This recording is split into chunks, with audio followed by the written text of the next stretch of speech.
How's it going, Twitch? My name is Skull, and on behalf of Soft, welcome to today's stream. Today is Sunday, which means that it's time for me to continue my playthrough of Venus Improbable Dream, a very short but very beautiful visual novel. If I sound a little off, sorry, I am getting over some kind of a throat problem. I'm feeling better today than I did yesterday, so I'm perfectly okay with going through with today's stream. Still no webcam. It will be back on Tuesday, I promise. Anyway, let's go ahead and load back in right where we were. Lunchtime. Haruka and I had agreed to meet up, and here we are in the music section of the library once more. It's been a couple of days since she'd come to my house, and I'm still kinda reeling from it. Okay, it hadn't been the most spectacular evening of our lives, but it was just nice, and I'm happy that she'd managed it. I'd made Haruka laugh during club practice yesterday. She'd asked what my parents might have thought of her, and I replied that they pretty much idolize her at this point. Silly way of putting it, but it's not entirely inaccurate. I pull my attention back to the room just in time to see Haruka turn to me. What do you want to look for then? What pieces are left on the list? In response to her question, I go to reach into my bag, but end up lagging sluggishly. I think I'm feeling a little burnt out today in terms of club pieces, and I don't really want to start learning a new one just yet. I tell Haruka this, and she nods understandingly. Okay, shall we do something else then? We're already in the library, so in a way we might as well stay here. Also, I had been looking forward to the peaceful atmosphere of the CD room, so it'd be nice to still listen to something. How about we just find something new to listen to? Something I don't know. You can choose if you like. I figure Haruka would enjoy educating me about a composer she likes, and my hunch had been right. Sure, that sounds like fun. After the awkward walk through the rest of the library, we enter the solace of the CD room. I swear no one ever comes in here. The chairs never change positions. We can move in and no one would notice.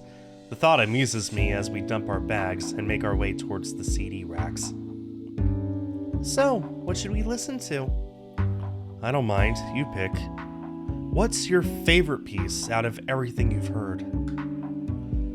I asked this to encourage Haruka to enjoy herself. She clearly values classical music a lot, so I'll let her gush about it today. Knowing how smart she is about these things, I'll probably learn something too. However, she doesn't seem to jump at the chance like I'd expected, pausing thoughtfully. My favorite. She turns it over in her mind, and the longer it goes, the more downcast her face becomes, to my surprise. I can't play that one. Why's that? Do they not have a CD of it in here? She twiddles her fingers, shaking her head. No, it's not really. I watch with concern as she trails off, apparently struggling to convey what's in her mind. Whatever it is, it seems to be bothering her a lot, although I can't guess why given so little information. She shakes her head again, more vigorously this time, and straightens up a little. Never mind, I'll pick something else. She moves away from me to browse the nearest shelf, leaving me a little dumbfounded. That was a bit of a strange moment. What about her favorite piece is so unusual? I can't really wrap my head around it, but for some reason she doesn't seem to want to talk about it. And I don't want to push what might be a sore subject. Crushing my curiosity, I follow her down the rack. Alright, we've got enough time for one more. Shall we have, He consults the muddle of sheets on the stand in front of him, bundled together in a disorganized fashion. Rondo a la Turca. Let's give that one a go before we finish. Ah, this is one of the hard ones. As I bring its sheet music to the front of my own collection, I take a glance over it before we start. This was one of the main pieces that Haruka had gone through with me the other day, so some of her advice regarding the performance directions is still in my head. I should probably try to put it into action if I can. Gritting my teeth, I place my hands on the keys and wait for Kudo-sensei to count us in. After a few more moments, everyone settles down and a familiar hush falls over the group. He brandishes his baton rhythmically and the piece begins. Our version of it is arranged so that my piano and the violins both take the lead line, alternating between instruments to create a sort of duet within the performance itself. I play a passage, and then the violinists play the next, and so on. It's quite a fun way to do it, and it does give me some very brief moments of rest to get my head together, but it's still difficult for me. I feel as though I'm barely managing to keep up most of the time.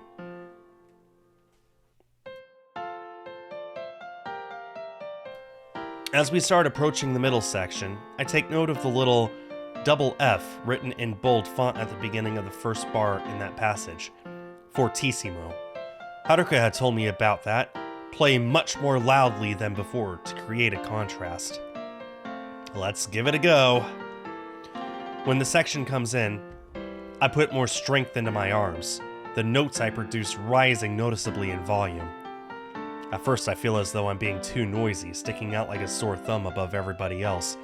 However, several people start to take my lead and play more aggressively too, and the instruments begin to balance out again, everyone louder than the way they were before. That's it! Kudo-sensei exclaims enthusiastically over the music, continuing to conduct us without missing a beat, and the performance gets even louder in response. Everyone's really hammering away all of a sudden. It seems a bit crazy, but I think that's how this part is supposed to be. It's the liveliest beat of the whole piece. Get ready to drop it down! I look ahead for a second on the sheet music and see that he's referring to the moment we repeat the first passage. It's got a P written on it for piano, the opposite of fortissimo. We've got to quiet it down again. Well, actually, the opposite of fortissimo is pianissimo, but whatever. We reach the section and everyone pulls back, playing their parts at a softer volume, similar to the level we've been at when we'd started. Though I'm trying hard to concentrate, I do attempt to take note of the effect our altered dynamics had on the performance, and I think they probably did some good. It certainly sounded more dramatic than usual. We bow, pluck, and blow our way to the end of the piece, coming to a halt with a crash, and Kudo-sensei gives us a solo round of applause, wandering a little closer to the piano. That's definitely an improvement! It's still messy, don't get me wrong, but it really started to sing in that major section. I'm feeling glad that he seems to be pleased with our performance, but then, to my horror, he turns and faces me. Courtesy of our piano maestro over here! At the mention of me, everyone's heads swivel to look, and I'm hit with a jolt of fear.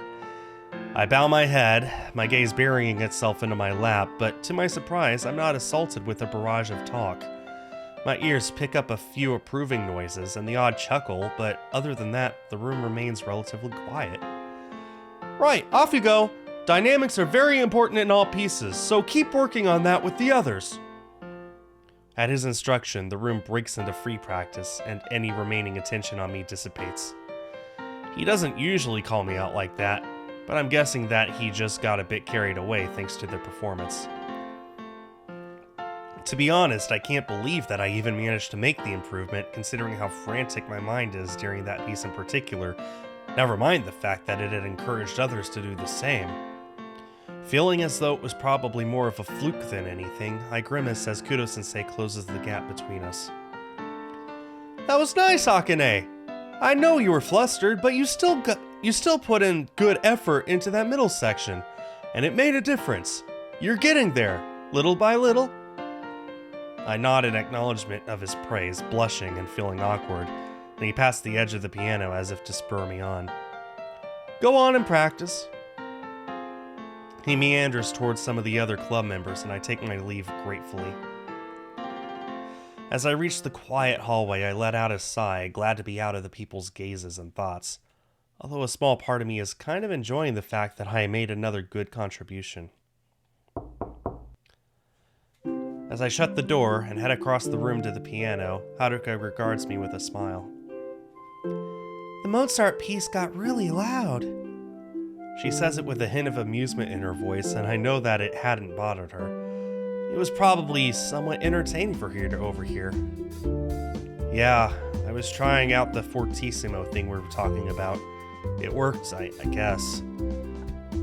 She emits a quiet giggle. Good job.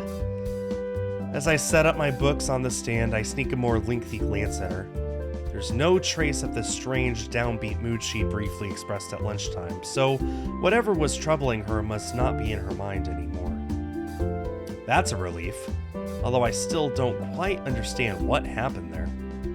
Before I can ponder it any further, she interrupts my train of thought. I knew you'd start getting better. You just gotta keep trying, that's all. Easy for you to say, Miss Perfect. Honestly, I probably wouldn't still be here if it wasn't for you. Anything I've managed to do, you've told me to do. I say it with a bite of sarcasm, and she laughs, knowing I'm just messing around. Well, partially. Don't be silly. It's all you. I can't have helped that much. Trust me, you have. I think Kudo-sensei would have booted me out by now otherwise. I allow myself to smile at the daft exchange we're having. Haruka grins too, though grows slightly more serious after a moment. Well, I don't think so, but I've helped out a friend. Then I'm happy. A friend? She said it out loud. We're friends. And I don't think I'll ever get used to this, but yeah, I guess we are. The laugh lingers on my smile. The smile lingers on... How did I mess that up? The smile lingers on my face a little longer until we settle down to practice. The beginning of another week. Nothing exciting had happened over the weekend. I'd had enough unusual activity with Haruka calling on me at my classroom on Tuesday, and then visiting my house and meeting my parents on Wednesday. To balance it out, I'd spent the last 2 days holed up in my room, studying sheet music and gaming into the night as normal. It had helped to recharge me, and was a much nicer way to spend the weekend than the previous one. I'd been in a relatively relaxed mood this morning until my mom had popped her head around the door and told me that Matsumoto-sensei had called unexpectedly. He'd asked that I come to school a little earlier than I usually do, apparently wanting to talk to me about something. He would call me up to his desk once lunch starts, as he has a tendency to do nowadays, but he had a meeting at lunchtime that he couldn't avoid. That had spoiled my slightly more positive outlook somewhat. Not only have I no idea what this is about, but I'm also having to come to school at a regular time, meaning that there are way more people around than usual. Robbed of my early morning coping mechanism, I scurry into the building in a nervous slump. Yeah, this place is very busy right now. Doing my best to avoid eye contact with anyone, I scampered down the hallway and into the classroom. To my relief, Matsumoto-sensei is alone in the room when I arrive. He looks up at the sound of the door squeaking, announcing my appearance. Ah, Akane, you got my message. I've got to dash off at lunch, so I thought we'd better do this now. I'm still no wiser as to what this is, but I shuffle up to his desk regardless. Now, you'll remember that I spoke to your parents recently about your panic attack. They'd been very concerned about your performance in school in the wake of it. Don't remind me. Why did he bring that up? I've pretty much forgotten about it by now. However, they gave the school another call on Friday, and I must say, I was surprised at what they had to say. What did they say? I'm not very comfortable with how my parents seem to be reporting every tiny detail of my life to my teachers recently, and now I'm worried about whatever this latest announcement was about. Matsumoto-sensei straightens up, and for a second I feel like he's about to admonish me for something. However, in that trademark, difficult-to-read manner, his expression softens ever so slightly, not really giving anything away, but making me second-guess my assumption. I believe you've been making friends after all. They'd mentioned your extracurricular activities with a fellow club member last week. Oh god, don't put it that way. Sounds like I've been getting up to something shady. There are dogs outside my window. Okay. Honestly, I'm quite impressed at your progress, considering that you'd had such a rough weekend previously. I've also heard about your dedication to practicing your music, both inside and outside of school.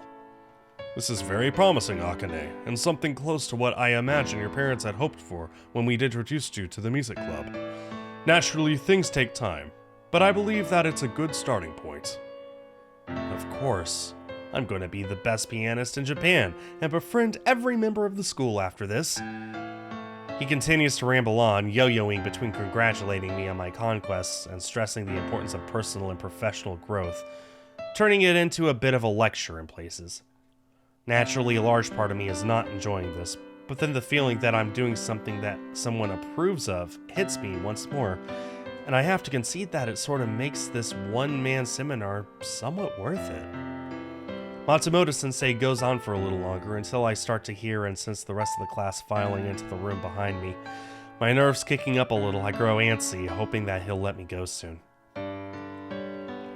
Thankfully, he stops for a moment to peer around me at the now almost full classroom, and then nods at me. I know you understand, Akane.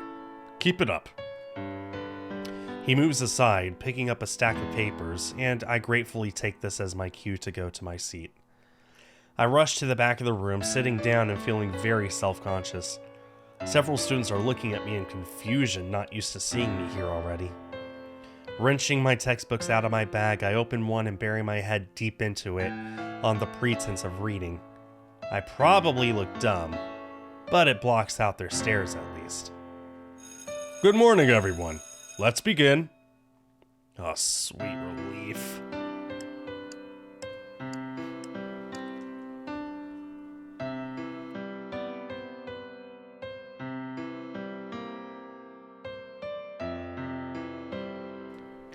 Over the past couple of hours, I'd managed to sink back into obscurity as our classes had begun. It's almost time for lunch, and Haruka and I had agreed to meet up today. We hadn't done so towards the end of last week, sticking to only seeing each other during music club, so I guess the two of us had felt that it was time for a change. For some reason,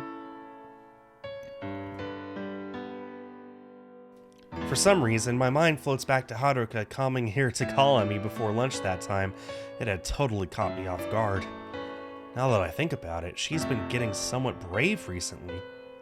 Not only did she do that, but she came to my house the day after. Pretty bold for someone who's almost as anxious around people in new situations as I am. Now, what was it that she'd said when she'd shown up here? It was really scary, but I thought you'd like it. She really didn't have to do that. I'd felt super guilty, even though it hadn't been my idea. However, I guess the reservation she'd had about it had ultimately paled in comparison to whatever she thought I'd gain from it.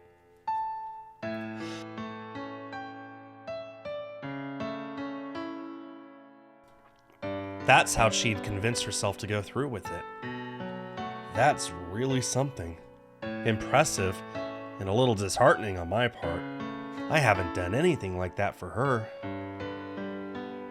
I don't know what conclusion I'm trying to draw here. I just feel like I should do something unexpected. Try to give her a pleasant surprise, like she did with me. But what should I do? I can't really think of anything, well, other than... Nope, no way. I can't call on her at her classroom like she did with me. That's crazy, isn't it? I'm so opposed to the idea that I almost physically shake my head at the thought. Strolling in there and just showing off my face to the whole of whoever the hell shares a class with Haruka? No thanks. My eyes wander to the clock, noticing that class is almost over, and I start to count down the minutes until I can pack my stuff away and go to meet Haruka at the stairwell on her floor as usual. I try to focus on Matsumoto-sensei's closing comments, but to my dismay, I just can't get the damn thing out of my head. I guess it just seems unfair to me that Haruka put that effort in for me, and yet I won't do the same. I can't seriously be contemplating this. This goes against everything I aim to achieve in my school life. Complete invisibility. Can I really break that in such an obvious way? The seconds tick by. and I wrestle with the idea in my mind. Taking a leaf from Haruka's book, I try to think about it in the manner that she must have done. Will it make her happy? Would I feel a bit more redeemed and adequate as a friend if I returned the favor? Oh God, I don't even know what I'm thinking anymore. It's all just a blur. Well, it's time to leave. I reach our regular meeting point. As I loiter in the stairwell, I recall that I usually hide out in the bathroom or something before I get here to give Haruka a chance to feel comfortable enough to leave her classroom. Without thinking, I've just dashed straight here. I guess my brain's not working properly, overloaded from my fevered deliberation. Her classroom is down this hallway. From my current vantage point, I can see a small group of students already spilling out of it. They're leaving. The room won't be full. It'll just be a few random people. The teacher and Haruka. Oh, come on, Kakaru, just once as a nice gesture. If it goes so badly, never again. I can't believe I'm doing this. I shuffle down the corridor, my feet dragging in reluctance. Most people seem to be heading in the opposite direction, towards the outdoor walkway at the end, but a few of them pass me on the way to the stairs. I lower my head, sticking close to the wall in an attempt to shield my hemangioma from view, making slow, unsteady progress until I'm approaching Haruka's classroom. Several students continue to exit it, immediately disappearing down the hallway, and I halt fearfully by the door, taking deep breaths and willing my throbbing heart to calm down. Just this once. When it seems as though the coast is relatively clear, I dare to steal a very fleeting glance around the doorway. There are still a few people in the classroom, and on the far left, sitting on the front row of desks, I spy Haruka. She has all of her things together, cane in hand, but is evidently still waiting for things to get a little quieter before she heads out. For a moment, I'm not sure whether this is actually a good idea on her part. She might feel more agitated if she's forced to leave the room to greet me while there are still too many people around for my liking. I'm standing there agonizing over what to do when something takes me by surprise. Oh shit. Two of the remaining students turn to leave, taking a few steps towards the exit, but grind to a halt as they see me loitering by the edge of the doorframe. Their eyes grow wide, and we all recognize each other simultaneously. These are the two girls who'd cornered me in the hallway and demanded to know if I was Haruka's boyfriend that day, and gossiped rudely about her right in front of me. They're the last people I'd want to have any sort of confrontation with, but they quickly develop expressions of glee and burst into action again, bunching up together and barging past me through the door while sharing a mischievous look. Looks like Fujiwara's boyfriend's here. The two of them barrel down the hallway in a flurry of annoying, high-pitched giggles, and I feel my face glow red in both embarrassment and irritation. I guess some people just love to stir things up. Taking another timid peek into the classroom, I see that, though the students still there have glanced at me with passing interest, they mostly turn back to their conversations and ignore me. Perhaps they're used to those girls and their dramatic ways. More importantly, I notice that Haruka is now staring into the doorway where I'm standing, evidently having heard their comment too. Well, it's too late to turn back now. I clear my throat, calling as loudly as I feel capable of, which turns out to not be too audible. Haruka? My weedy whimper had sounded so feeble, but it seems to have reached Haruka's ears regardless, as she stands up from her desk, wandering over to the doorway. Kakaru? She seems very bemused, but at the same time, I swear there's a hint of a smile on her face. I do my best to quell my shaking limbs. Yeah, it's me. Her eyebrows shoot up in shock, but though her somewhat approving expression wavers, it doesn't disappear. What? Is this payback? Uh-huh. For a moment, she looks almost as perturbed as I am, but then realizes probably due to the low level of noise in the room that hardly anyone's here to witness this, relaxing slightly. You didn't have to. Well, neither did you. The two of us fall silent for a moment, mostly out of feeling flummoxed by this strange occurrence. I still feel as though this was a horrible idea. Haruka pipes up quietly after a few seconds. Let's go out there. She gestures around the doorframe toward the now mostly empty corridor, and I'm startled back into action. Right. We leave the classroom behind, heading for the most deserted spot we can find, before turning to each other again.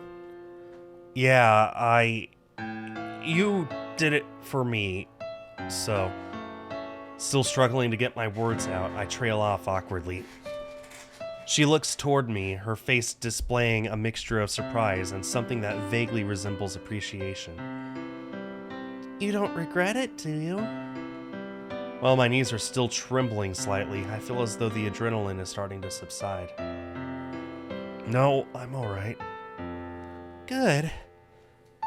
She blushes a little, averting her eyes away from my direction for a moment, and fidgets. Thanks, Kakeru. No one's ever called on me before either. It was kinda nice. Well, that's a relief. It was just about worth it after all. I can't promise that I'll ever do it again, especially not with those bitchy girls around, but at least Haruka enjoyed it. It's okay. The panic level having pretty much sunk back to normal for both of us, we fall quiet for another moment, exhaling and reveling in the peace. Eventually, Haruka is the one to speak up. So, what shall we do now? Nothing involving rude girls, preferably. What should I suggest? Okay, let's just keep going and eat lunch. Maybe we should just relax and eat. Want to have lunch? Yeah, okay. Where should we go? We've used both of our favorite eating spots in the past and tend to alternate between them at random. How about your place? It's closest. I figure it'd save us some time instead of, I don't know that word, traipsing down to the bottom of the fields. Haruka nods in agreement. Wow. Okay, Google, define traipsing. Walk or move warily or reluctantly. Interesting. I have never heard that word. Now I know. Very interesting. Haruka nods in agreement. Sure. The two of us head down the corridor, leaving the scene of our awkwardness behind. We're just turning the corner into the dead end where the seats are when Haruka slows her pace. Oh. Something wrong? She shakes her head slightly, seeming a little regretful. No, it's nothing really. I was just thinking. I heard some girls in my class talking earlier. They mentioned that the cafeteria started serving summer desserts. I guess they revolve the types of food they have depending on what season it is. Round about now, they'll probably be making chilled things to help us combat the heat that's slowly rising with each week that passes. I really like kagiguri, and they have it there today, but I see her conundrum. Kagiguri is popular with pretty much everyone. What is that? Okay, it's describing it. Shaved ice with flavored syrup and fruit. It's definitely a nice cold treat to have on a hot day. I guess Haruka wants to get some, but I don't need her to voice her fears aloud to understand them. The cafeteria is probably super crowded at this time. I don't blame her for not wanting to put herself on display there. Her shoulders sag a little as she accepts defeat. I'll just have it another time. Maybe you could have some at home? She shakes her head in response. My mom doesn't make desserts often. She says they're too unhealthy. That's a shame. Kagiguri's not that bad, although I guess the syrup is pretty sugary and probably full of artificial crap. Still, it's tasty. I'd just go down there if it was only once in a while, but but I think I'd probably keep everyone waiting, you know. It takes me a moment of picturing the scene to get what she's referring to. Being visually impaired, she'd probably have a hard time ordering, especially because she'd have to ask what flavors were on offer, not being able to gain that information herself. That is a tricky situation, and I know how mortified she'd feel if someone got annoyed at having to wait behind her while she figured it out. I guess if that part of the problem was eliminated, she might feel better about it.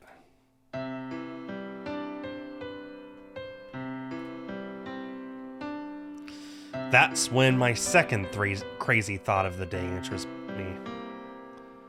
I could help her out. It's a much more horrifying prospect than calling on her after class, as the cafeteria is much bigger, and the thought of it makes me want to run for the hills. But I could theoretically do it. I didn't think I could meet her at the classroom, but I did. I mean, it was kind of traumatizing, but at the same time, well, I'm still standing. Sighing, I take a mental hold of myself and question if I'm really going to do this or not. If I am, we should probably get going now before it all sells out. I feel Haruka grow restless next to me, probably wondering why I'm just standing here and not replying, and wanting to just make the decision. I open my mouth and let whatever comes out be my decision. Would you go if I went with you? Huh? To the cafeteria. I could tell you what they've got, you could just tell me what you want. It'd make it easier. I already hate that I've done this, but there's something inside me that evidently wants to help her out. This whole being a good friend thing, I suppose. I sincerely hope that it doesn't make me do any more ridiculous things in the future. Haruka remains wordless and shocked for a moment before pulling herself together. You'd do that? Apparently so. If you want kakigori, let's go and get it. I say it almost forcefully and catch myself off guard at my own stern tone, but I guess it's just my nerves talking.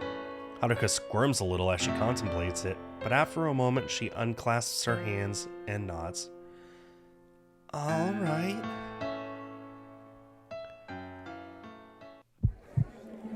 After heading downstairs, we reach the cafeteria, and the sight of it is definitely intimidating. We've arrived slightly after most people who are eating here have got their lunches, so while the tables and chairs are teeming with students, there isn't a huge line at the counter. Haruka cowers at my side, and her dread is pretty contagious, as I feel a strong, unpleasant, burning sensation pull in my stomach.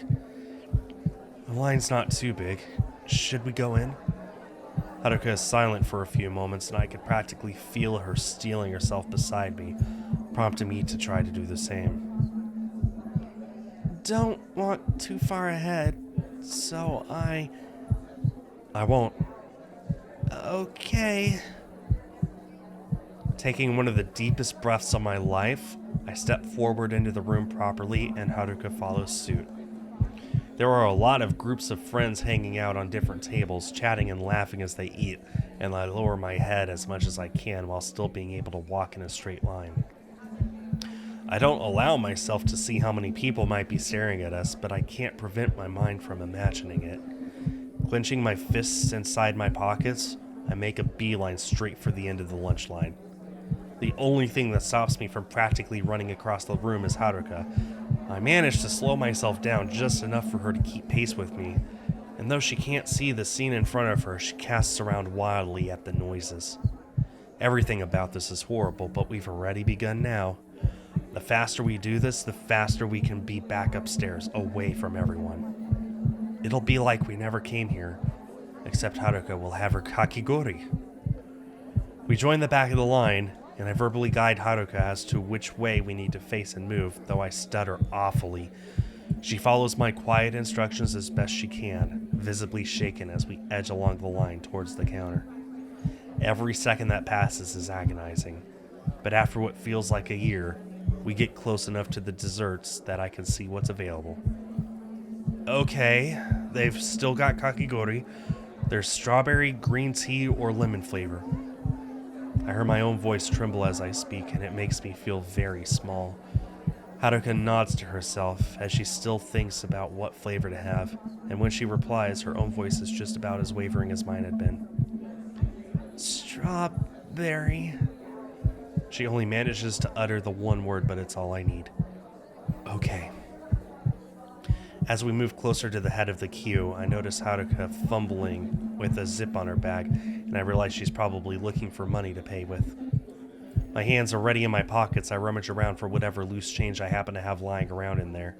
I don't carry much cash on me, considering I bring a homemade lunch every day. However, I find a few coins, probably left over from whatever I last bought on an extra snack from whenever I last bought an extra snack from one of the vending machines. Sorry, it took me a moment. I count them in my hand and I turn back to Haruka. I'll get it. She looks toward me, a hint of surprise rising through her trepidation. What? It's fine. Her objection to my offer remains on her face, but she nods regardless, seeming to just want to get this over with, and I don't blame her.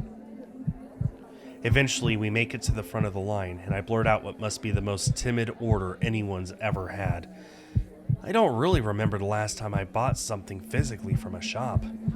I hand over the coins and swipe the pot of kakigori off the counter, along with the little disposable spoon that comes with it. Got it, let's go. I give it to Haruka when we've sat down, since her hands are already full. A little adrenaline bursting through my system. Now that the end is in sight, I make for the exit, Haruka in tow. Finally, back to a comfortable place. The two of us had hightailed it upstairs as fast as we could, reveling in the sense of relief we'd gotten once we'd arrived. Seated and much calmer than before, I passed the pot of kakigori over to Haruka. You'd better eat it quickly before it melts. I shouldn't eat dessert before my lunch. Despite saying this, she smiles contentedly in the direction of the little pot in her hand and raises the spoon to it regardless. Thanks, Kakaru. That was really frightening, but I'm still glad we did it.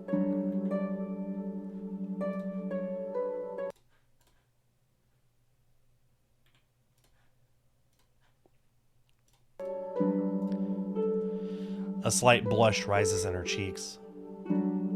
You didn't need to. Well, she's right about two things. It was absolutely frightening, and I didn't have to offer at all. But it's alright. Let's just hope she doesn't get another hankering for cafeteria food anytime soon. I tuck into my boxed lunch while Haruka digs into her kakigori. As the sweet flavor hits her tongue, she visibly relishes it. At least she seems happy after all that effort. The two of us fall silent for a few minutes, simply enjoying our food, and I'm just taking a bite of a rice ball when Haruka's voice catches my ear once more. This probably sounds strange, but what does a strawberry actually look like? I glance at her and see that she's stopped eating for a moment, running a finger along the slice of strawberry that had been sitting on top of the kakigori. It just feels so weird and bumpy. It's the seeds. They have tiny seeds all over the outside. Her eyebrows raise with interest. Oh, you don't notice them when you eat them? No, they're too small. She continues to examine the strawberry's texture, and for some reason, I feel as though she looks quite childish in a way. She probably asks her parents questions like this when she doesn't understand something or isn't familiar enough with it. They're red, aren't they? I guess someone told her that, although I remember her mentioning in the past that colors are a difficult concept for her to grasp. Yeah, and they have little green leaves sticking out on the top, although they've been cut off for yours. You don't eat that part. Oh, like carrots? Yeah. She nods, humming with intrigue, and then scoops the strawberry up with her spoon, eating it at last with a smile. I go back to my own food since the conversation has died down again, but oddly, that last exchange was sticking in my mind. I suppose it's just another one of those moments where I feel sorry for Haruka. She's not pitiful in any way, but life has just dealt her a rough card in being blind. Not understanding colors, not knowing what anyone or anything actually looks like, not really understanding where you are and what's around you at any one time. It must be awful. It's all Haruka's ever known, so she just considers it her version of normal. But it's a shame that she can't ever go about a lot of things as easily as people like me can. People like me. As soon as I think it, I realize what's wrong with it. I'm the one person it would suck to resemble, not because I can't see, but because I shy away from pretty much every aspect of life, regardless of the fact that I'm a perfectly able-bodied person. I'm not like people like me.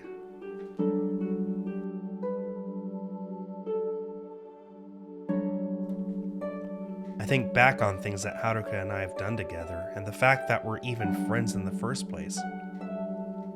She'd been the one to initiate our first proper conversations, indirectly asking me to go back and talk to her in the little practice room. Even the day I went to the bookstore in the city with her, she was going to go on her own originally, and I'd only ended up being there because I'd offered to help.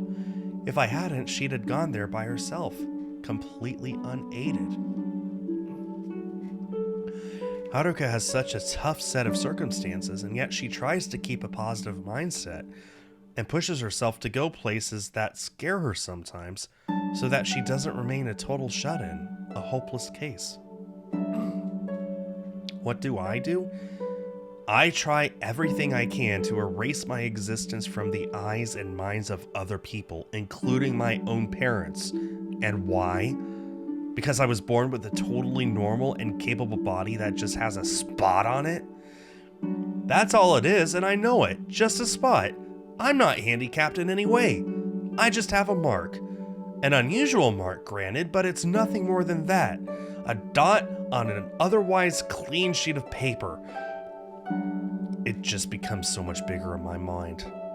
Not a dot, but a giant, repulsive monstrosity that I can't escape. I don't know why I'm going down this depressing road in my mind. I guess it's because when I compare myself to Haruka, I find myself noticing all of my own flaws in an even more sharp focus than usual. The sound of Haruka opening her lunchbox brings me back to the present moment somewhat, and I try to pull myself out of the grim rabbit hole I've started to fall down. I'm ashamed of myself.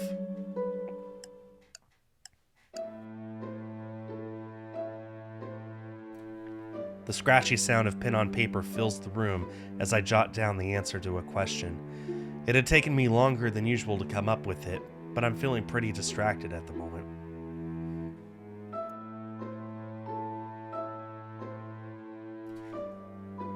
Sighing heavily, I drop my pen on my book. I just can't do homework right now with so much on my mind. Leaning back in my chair, I let myself go over the thoughts I'd had earlier today once more. Everything about my issues stems from my hemangioma, and being around Haruka makes me even more aware of the fact that I'm overreacting. I know I am. The only obstacles that this blemish gives me are the ones that I invent inside my own head. Hurdles that I could leap if I only gave myself a chance. I know deep down that I'm being incredibly oversensitive, that in order to have a better experience in life and stop being so depressed all the time, I should commit myself to changing my ways.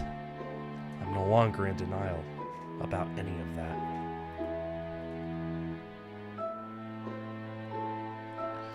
My problem is that I have no idea how to change a damn thing. Maybe it's just that towering shadow of self-loathing that I've developed over the years. It hangs over everything, constantly darkening any positive thought I try to cultivate with a draining shade of gray. Even when I'm in what I consider to be a decent mood, it's always lurking in the background, peering over my shoulder and reminding me that I'm not allowed to have a good time. That at some point, I'm going to mess that up, just by being myself. This is why I can't seem to make anything different. I don't know how to get out from underneath that shadow. I'm afraid that I've made it so huge it's going to swallow me whole.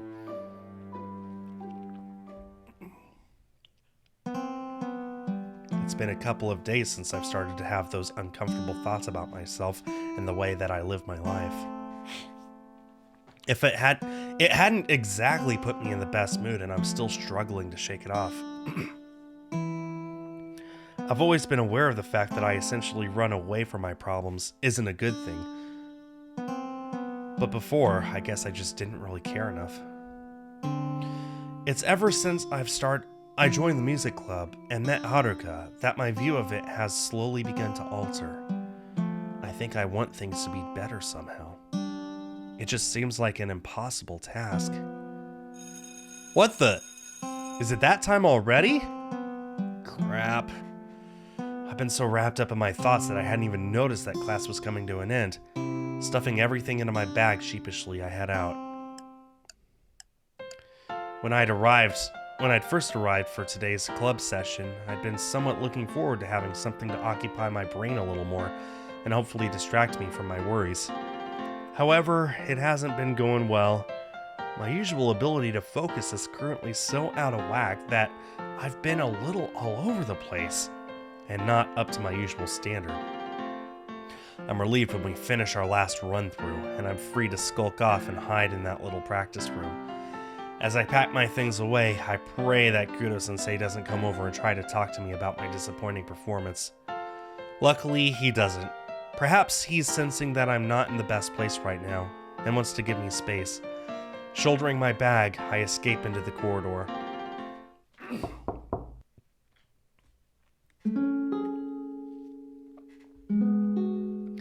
As the door clicks shut gently behind me, I feel a little shift in my mood, although oddly I can't actually tell if it's a positive thing or not. I feel so out of touch with myself today. Hi, Kakaru. You okay? That's a more complicated question than it usually is for me right now. Yeah. I head over to the piano, but Haruka follows the sound of my footsteps with her eyes, turning towards me as I sit down. You sound a bit down. I guess she's spent enough time around me by now to be able to tell when I'm not my usual self. Yeah, I just had a lot on my mind recently. I'm not sure if I want to go into it, even with Haruka, at least not yet anyway. I think I need to get my head around my feelings more before I can start putting things into words.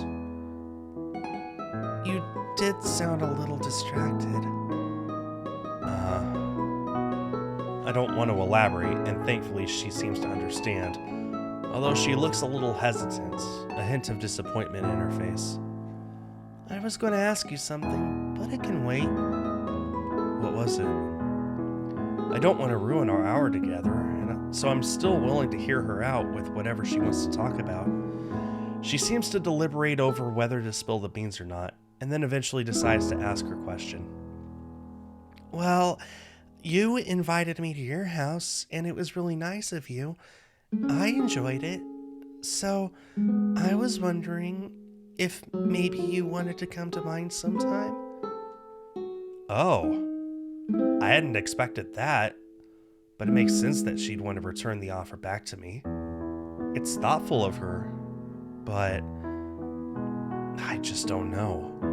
The prospect of visiting her house and trying to function normally around her parents seems pretty out of reach for me, especially with the way I'm feeling at the moment. Before I can come up with a reply, Haruka speaks up again. You really don't have to. I know it's a big thing. I won't be sad if you don't.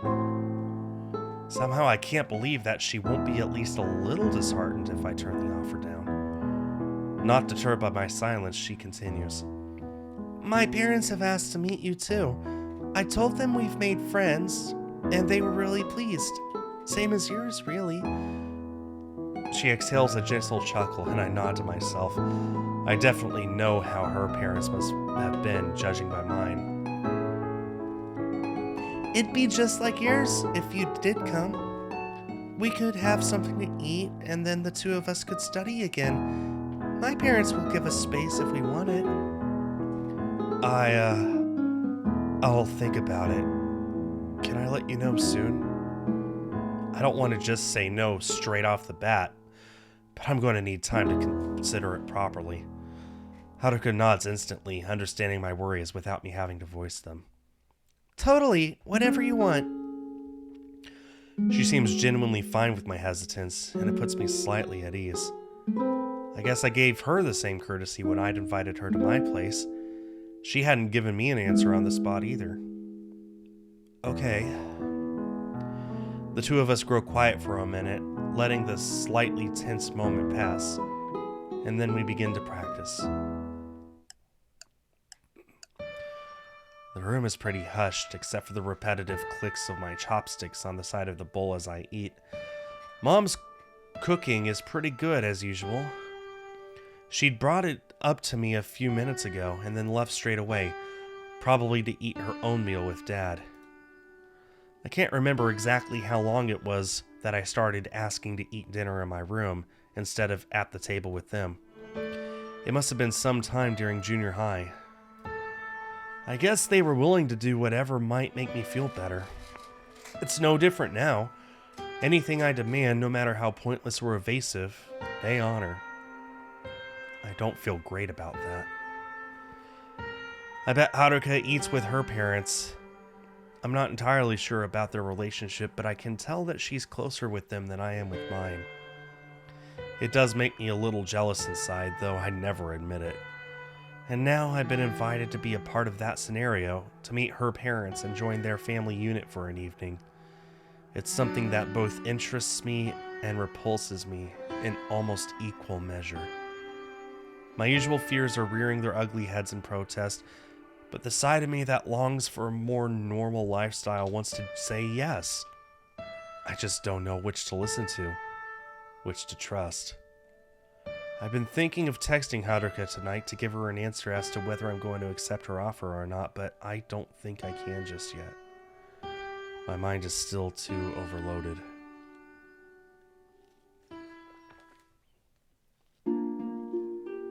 Morning. I'd slept pretty well, but as soon as I'd woken up, the matter of Haruka's invitation had popped straight back into my mind. It's been plaguing me this whole time. Fixing my tie, I grimly note that she'll probably be expecting an answer today. I feel as though if I delay it any longer, she might think that I never wanted to go in the first place, and I'm just stalling to prevent having to hurt her feelings. Thing is, I haven't really made any progress with it in my head since last night. I'm still just as unsure about it as I had been when I'd gone to sleep. Having got everything together, I head downstairs. I hoist my bag up onto my shoulders, and as I pass the doorway to the kitchen, I spy Mom in there, washing her dishes from breakfast. She notices me at the same time, smiling as she cleans. Are you off now, Kakaru? I can't go that high with my throat. I nod silently as usual. Okay, have a good day. I go to leave, but for some reason I feel slightly hesitant. Mom glances back at me, surprised that I'm still here, and turns the tap off. Everything all right? Maybe I should tell her. She'll probably understand why I'm nervous about it. Somewhat reluctantly, I step into the kitchen. Haruka invited me to her house. I get the sentence out and stand there awkwardly as she grows excited. Oh, wonderful! That'll be nice. As soon as she starts enthusing about it, she realizes how difficult it will be for me, and her expression drops slightly. Do you think you'll give it a try? Not sure. I feel as though I have a million things to say about how scared I am, but those two little words will have to carry them all. Mom nods, seeming to sympathize, taking a deep contemplative breath. Well, you don't have to go if you don't feel up to it, but I bet you'll have a good time if you do. Haruka's a proper friend, isn't she? Not like those boys you were meant to meet up with that other time. It'll be a quiet place, less people, and you know what? Haruka's parents will probably be very understanding. Having a blind daughter must have been quite an experience, and I'm sure they're great when it comes to people being nervous. Huh. I hadn't really thought about her parents in that much depth. I figured that they must be used to accommodating Haruka, but their compassion probably goes a little deeper than that. Having raised a disabled child from birth, they must have seen it all.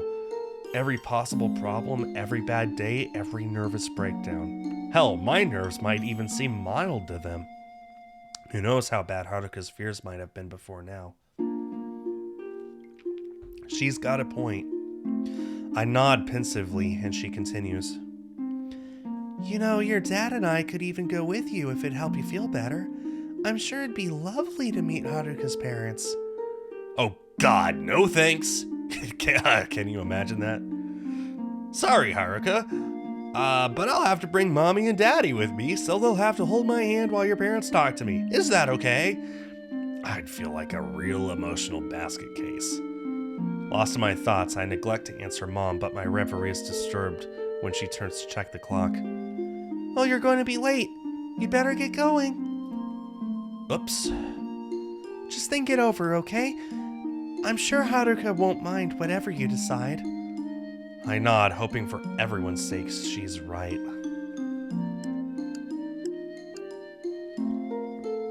I had to dash to school in a sloppy half jog, but I just made it on time. I've been startled by a text from Haruka on the way, asking to meet up for lunch, so here we are. I've been fretting a little, but she hasn't mentioned anything about the invite yet, so perhaps she's still giving me time. Which section do you find the hardest? I scan the book in front of me, locating the part of the piece that I struggle with the most. Bars 33 to 56. She nods and consults her own braille copy of the music, feeling it out until she's at the same point as me. Though we're in the CD room, we decided to study some sheet music together rather than listen to anything. It's just a nice, undisturbed place to be, and we hadn't really fancied sitting at a table in the main library room with so many other students around. Haruka reaches the section in the music I'd referred to, nodding in realization. Ah, yes, this part. It's the Perpetuum mobile, isn't it? Like what? I never heard that term before. Haruka picks up on my confusion through my lack of reply. Perpetual motion. It's when there's a part of the piece that's essentially a long stream of fast notes played with no break. Oh, that makes sense. It certainly feels like that's the case with the piece we're looking at. It's been giving me trouble since I started learning it. The advantage with this bit is that the notes are pretty close to each other, so you don't have to worry about jumping all over the place. I think practicing it at a much slower tempo and then gradually speeding it up is the way to get it. Okay. She's probably right. She'd recommended the technique in the past, and it worked to some degree. I think that's all for this piece then. Alright. We close our books, Haruka slipping hers back into her folder, and there's a short pause as we consider what to do next. When Haruka speaks up, she looks a little shy. By the way, I was just wondering... Oh, I think this is it. Have you thought about coming over? Yep, there it is. The question I'm finding almost impossible to answer. Yeah, It's hard to know what to say without sounding rude or pathetic, or both. Haruka cocks her head to the side, looking serious but understanding. You really don't have to if it's too much. I was going to say, though, you might find it okay from a musical standpoint. I have a big collection of classical music, and if you like, we can sit and listen to some. It'd be a bit like being in here. No strangers or anything. It could be just the two of us if you want. I'd feel pretty guilty if Haruka had to shoo her parents away to help me feel more comfortable, but I guess my own parents had gone into the lounge when we'd started studying.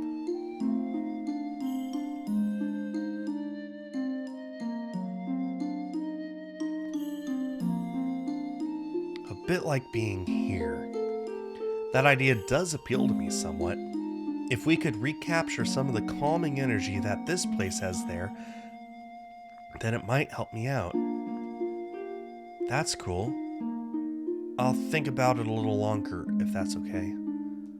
I'd rather make sure I take another opportunity to properly weigh it up, as opposed to trying to make a decision on the spot right now. I feel kind of bad, but Haruka smiles, seeming unruffled. Yeah, that's fine. Take your time. I'm lucky she's pretty patient. Sorry, I'm taking a while. She shakes her head. Don't be. I was just as nervous when you asked me. We both laugh slightly, recognizing our similarities, and then she begins to flip through her music folder, apparently wanting to divert the conversation. So, what shall we look at now? Grateful for her tolerance of my indecisiveness, I follow her lead, letting the matter rest and turning my attention back to the music.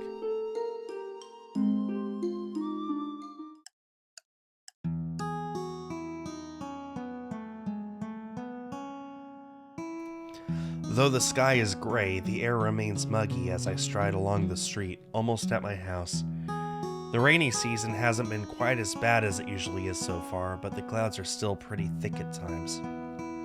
As I walk, my thoughts naturally start to go over what Haruka had told me in the music room. It seems as though her parents would be willing to leave us be if we wanted some quiet time. The more I think about it, the more I'm reminded of Mom's words from this morning too. Their experiences with Haruka will probably make them pretty understanding people.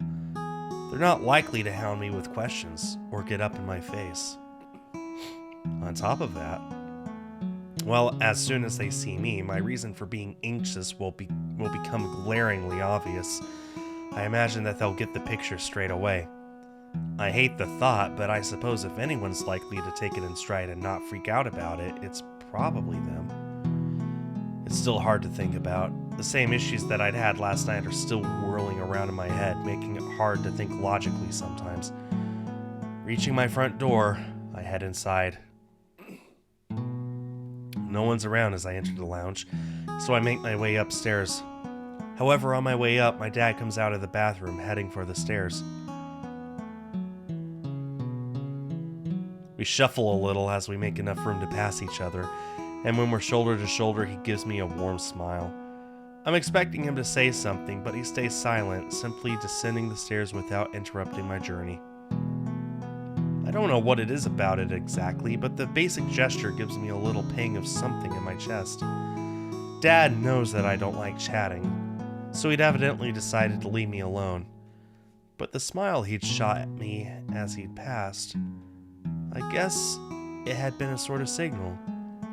An indication that he was open to me if I wanted to say something.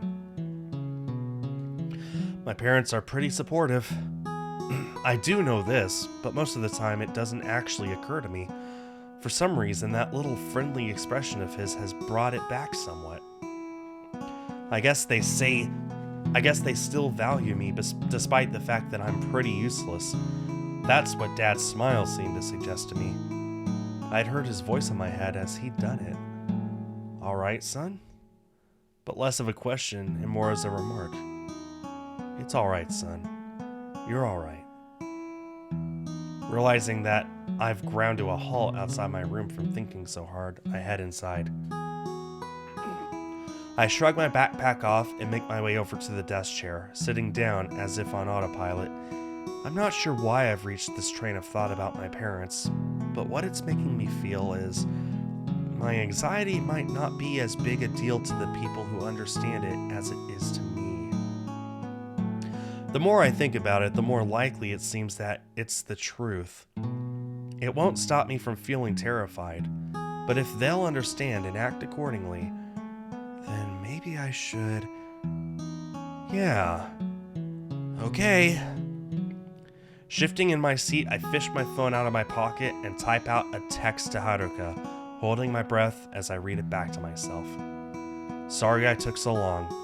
I can come over if you'd like. My thumb hesitates over the send button. As I let my breath out, I press it. Great. How's tomorrow after school? My stomach flutters as I read the reply. Tomorrow is pretty sudden, but thinking about it, I reckon I'd better do it soon before I lose my nerve. Also, it's Friday tomorrow, so I don't have the best time for whatever reason. I'll have the whole weekend to just chill out and get over with. I guess that means it's okay. Standing up, my limbs feeling wooden, I head back downstairs, phone in hand. This time I hear both parents' voices coming from the kitchen, so I steady my nerves and head towards the sound. They're examining the contents of the fridge, debating on what we should have for dinner. I go unnoticed for a few seconds, probably due to the way I've crept tentatively in. After a moment, Mom catches sight of me over Dad's shoulder and almost does a double take, having not expected to see me there. Oh, Kakaru! Did you need something? I cannot go that high, I'm sorry. Both of them turn to face me, and I feel very put on the spot, but gathering what little courage I have, I speak up. Can I go to Haruka's tomorrow? For a moment, it's as though life itself has been paused. My parents don't react, apparently so taken aback by what I've asked that they're frozen in place. Then, after a second or two, I'm bombarded with the response I'd expected. Of course you can! After school? I nod, and the two of them grin like Cheshire cats. Mom even squeezes Dad's arm in disbelief. Oh, I'm so pleased, Kakaru! Yes, you can go and you'll have a great time, I'm sure of it. I'm burning under the glow of their excitement, but there's still something nice about it in a way. We have a very brief chat about times and whether I'll want dinner when I go home, and then they let me go, looking positively vibrant. As I start to head out of the room, Dad pipes up. Remember, if you can change your mind, or it's not going well, you can always give us a text. He nods seriously, though still smiling, and I nod back, thankful for his concern. I'm glad that they'd be willing to pick me up if I started panicking too much. Feeling bashful, I patter awkwardly into the lounge, heading for the stairs. As I go, I glance down at my phone, still in my hand, and send a message I hadn't really thought I'd be sending, replying to Haruka at last. Tomorrow is good.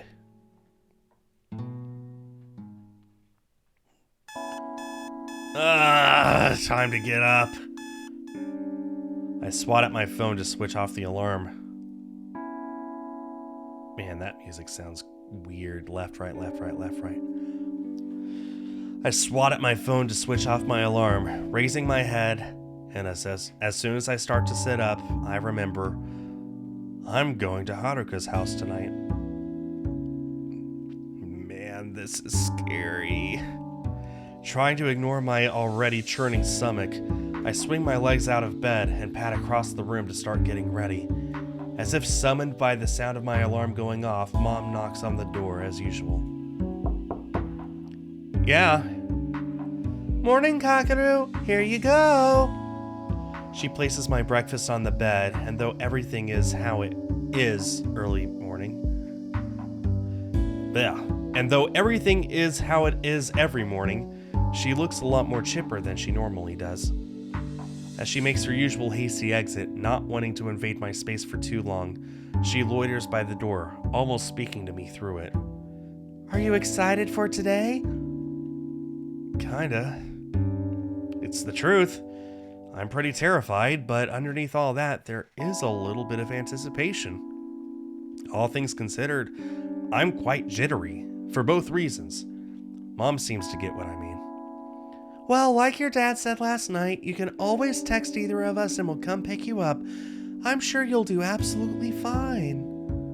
Grateful for the reminder that they're ready to come to my rescue if everything goes wrong, I nod in acknowledgement, and she leaves me be, shooting me one last smile from around the door before she goes. Nerves aflutter, but wanting to just get on with my morning as best I can, I take a seat and begin wolfing down my breakfast. A little while longer, I'm forced to face the fact that it's time to head to school. Slipping on my shoes, I sigh deeply as I steel myself. Bye. Mom's voice comes distantly in response from the kitchen. Bye, Kakaru. Have fun. This feels totally weird. Way weirder than knowing I'd be bringing Haruka home with me. Well, I'd better get moving. Striding off down the street, I remind myself that I have a whole day of school to get through before any of this happens. Hours of normality and relatively low stress activities. Whether it's going to be effective or not, I don't know. God, time is going so slowly. We're only halfway through the first class of the day and I already feel like I've been here an age.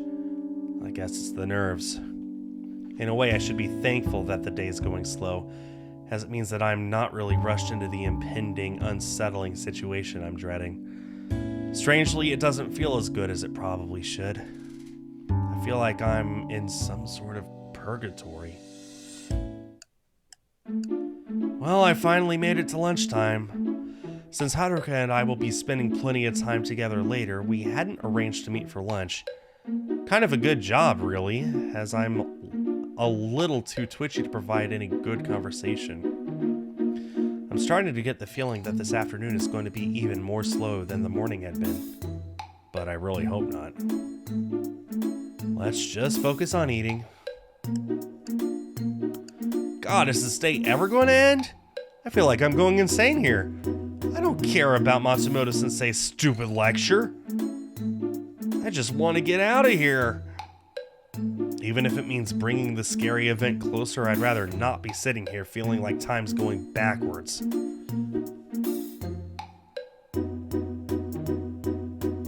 I just want to get out of here.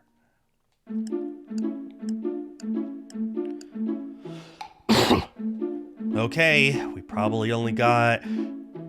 Huh? What do you mean it's only been 10 minutes? I thought it'd been at least 30. I might explode before I get to Haruka's. Is this how she felt when it was time to visit his house? After what feels like a whole week, I finally make it to practice. The group session's been... okay. It's not as bad as I've been before, but I'm not exactly on my usual form either. At least I haven't made any giant mistakes or derailed the session entirely. Okay, free practice, everyone. Let's keep it up and aim to get a little better every day. The usual hubbub of everyone rearranging themselves begins, and I grab my sheet music and slip away. Just as I'm approaching the door to the little practice room, I find myself pausing and feeling a trepidation growing inside me. God, I'm even nervous just to see Haruka by now. I guess it feels like the point of no return. She's probably looking forward to me going home with her, and once we get together, that'll be it. I'll be with her until at least 7 o'clock tonight. Exhaling a long breath and attempting to send my fears away with it, I continue on my way. I close the door behind myself, feeling oddly self-conscious, despite the fact that Haruka can't see me. As I turn to face her, it takes me a moment to actually look at her properly. Hi, Kakaru. Hi. Ooh, hello. There's a strange silence between us, and then Haruka speaks up, her tone a little more serious. You honestly don't have to come tonight if you're too nervous about it. Damn it! How am I so easy to read, even when I'm not being seen? Pulling myself together a little more, I reply. It's alright. I want to go. I'm just... you know. Yeah. I don't need to elaborate for her to get the picture. Besides, you came to mind, so... I can't let Haruka be the only brave one here. I've got to try to reciprocate. Her expression relaxes slightly as I say this. Yeah, but we did both manage to go to each other's classrooms too. I think that was a bit worse than this. She has a point. Calling on each other in rooms full of people is probably more traumatic than going to each other's houses. We did, although, well, it was pretty... A knowing look spreads across her face. Yeah, it was kind of horrible in a way. In contrast to how nervous I've been feeling so far, I almost want to laugh out loud at the pair of us. Seems that neither of us are built for this stuff. Maybe we shouldn't spend so much time around each other, Haruka. It can only spell disaster. Thankfully, she picks up on the fact that I'm only joking and starts giggling, causing my own laughter to escape. It provides a welcome break in that tension, my pulse starting to return to normal somewhat. Once our amusement has subsided, Haruka pipes up, a smile still on her face. Well, if we're destined to go down, at least we can go down together. Like the worst pair of adventurers ever. After another small bout of chuckles, we grow quiet again. I'm just about to suggest that we start practicing when Haruka beats me to the punch. You know, her voice is a little softer than before. Those things were scary, but, well, I'm glad we made friends. I hadn't expected her to say that, and it's both strange and touching to hear. I never imagined that anyone would be happy to know me. Me too. I say it mainly to avoid leaving her hanging, but underneath the awkwardness, I think a part of me had meant it. Haruka continues to smile in my direction, a moment of relative peace falling upon us. After a few seconds, she pulls herself out of whatever daydream she'd been in. Shall we practice then? Grateful to do one last normal activity before things change, I agree. We use the time we have left as well we can, and then club activities inevitably come to an end. As the bell rings, both of us freeze a little in place, feeling the anticipation of what is to happen now. We're about to do something we'd never done before.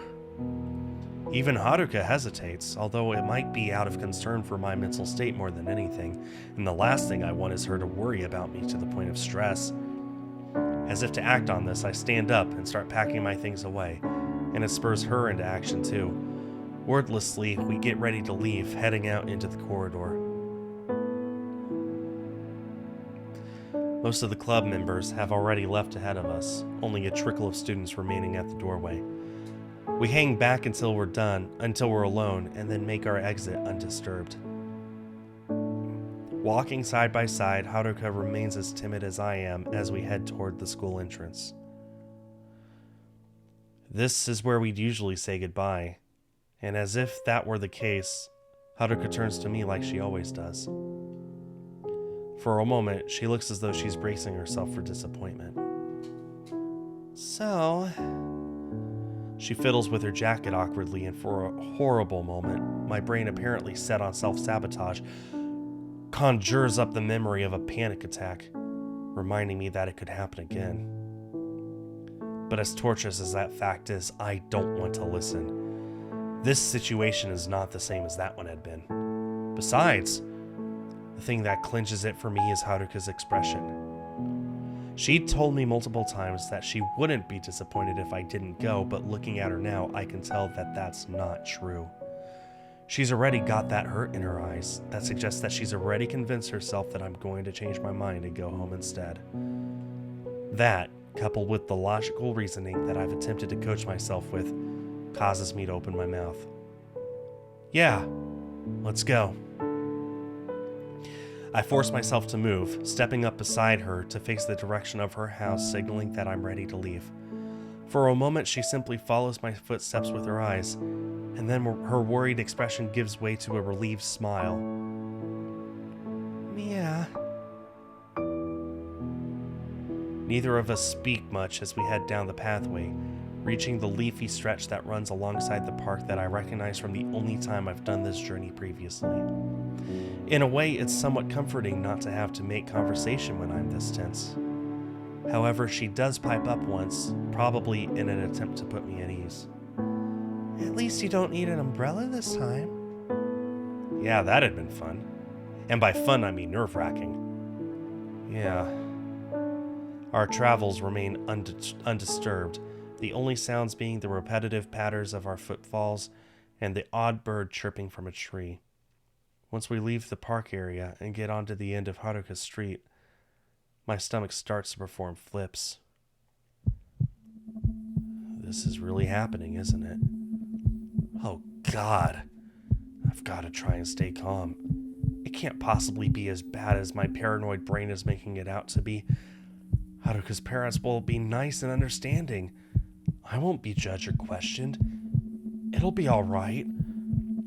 Haruka retrieves her keys, unlocking her front door after a moment's fumbling, and heads inside, inviting me to follow suit. Taking a shaky breath, I steel myself and comply. And? You want to know what happens next? You gotta come back next Sunday! Yeah, well, save again just to be sure.